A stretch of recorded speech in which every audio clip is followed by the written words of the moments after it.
జొన్నవిత్తులు గారు, మీరు అంటే కొన్ని శతకాలు రాశారు కొన్ని వాటి మీద. అంటే శతకం ఎప్పుడు ఒక అంటే సబ్జెక్ట్ ఒక వ్యక్తి మీద లేకపోతే ఒక పదార్థం మీద.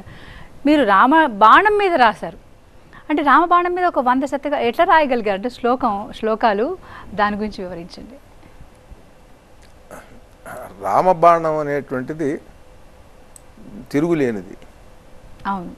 ఆ రామబాణం ఎన్నెన్ని రకాలుగా అది యుద్ధ విన్యాసాలు చేసింది. అంటే రామబాణం అనేటువంటిది స్వయంగా ఆలోచించేటువంటి ఒక మిసైల్ అది. అంటే రాముడు మంత్రించి వేస్తే అది వెంట తరిమి ఎంత దూరమైనా ఎవడెక్కడికి వెళ్ళినా కూడా వాడిని సంహరిస్తుంది అనేది కదా మనకి. మరి అటువంటిది మరి స్వయంగా ఆలోచించేటువంటిది,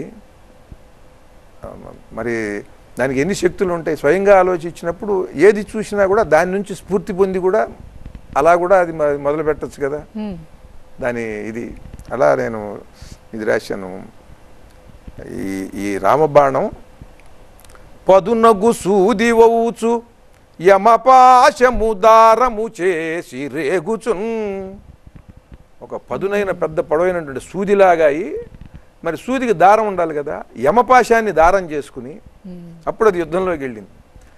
యమపాశము దారము చేసి రేగుచున్ కదనమునన్ శిరస్సులను ఖండన చేయుచు దండగట్టుచున్ ముదముగ మృత్యుదేవతకు పువ్వుల మాలగ వైచుచున్ జయప్రదముగ ధర్మదేవతకు రక్షగ నిల్తువు రామబాణమా.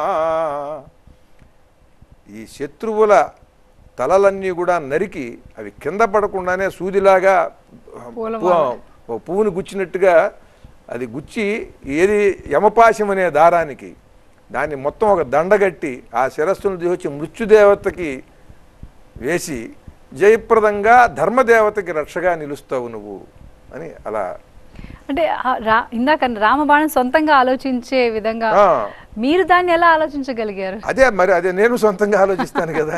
అంటే ఏ సందర్భంలో రాశారు? పిచ్చుక ఒక వడ్ల గింజను ఏం చేస్తుంది?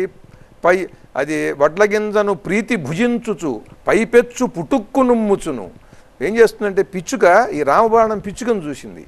పిచ్చుక ఏం చేస్తుంది? వచ్చి ఆ వడ్ల గింజను ఇలా పట్టుకుంటుంది. అలా పట్టుకోగానే ఆ పట్టుకునే విధానంలోనే బియ్యం గింజ దాని నోట్లోకి వెళ్ళిపోతుంది. ఈ పైపెచ్చు మాత్రం పుట్టుకుని అది ఉమ్మేస్తుంది. అట్లా అది దానికి బాగా నచ్చింది రామబాణానికి.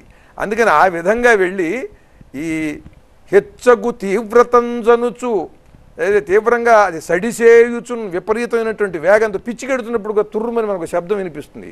అలా ఒక శబ్దం చేస్తూ తీవ్రమైనటువంటి వేగంగా వెడుతూ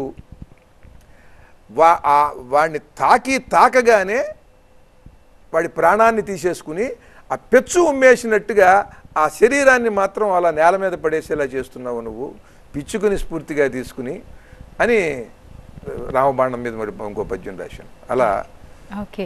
అంటే ఇలా 100 సందర్భాల్లో 100 అనేక విధాలుగా ఈ రామబాణం ఎలా పరాక్రమించి యుద్ధం చేసింది, ఈ రామబాణం యొక్క లక్షణం ఏమిటి, లక్షణాలు అవన్నీ కూడా అది ఒక పాత్ర, దానికి ఎన్నో పాత్ర లక్షణాలన్నీ వస్తాయి కదా, క్యారెక్టరైజేషన్ అంతా వస్తుంది కదా. అట్లా 108 పద్యాలతో ఇది రాశాను.